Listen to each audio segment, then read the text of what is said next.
This question is about selling a non-current asset. Here's the question. What causes a profit or loss to be made when a non-current asset is sold?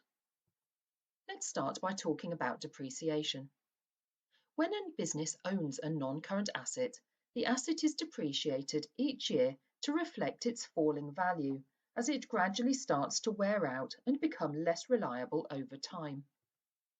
The net book value of the asset, meaning its original cost minus the accumulated or total depreciation, therefore falls each year that the asset is owned.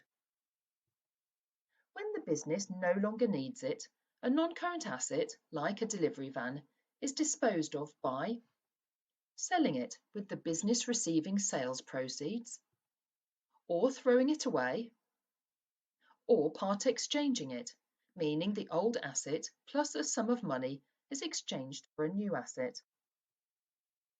When a non-current asset is sold, a profit or loss on its disposal arises when the net book value is different to the amount that it's sold for, in other words, its sales proceeds.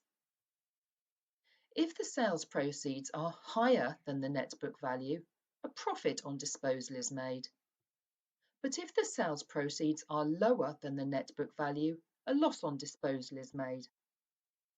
You can learn more about the accounting for a profit or loss on disposal and about part exchanging a non-current asset by subscribing.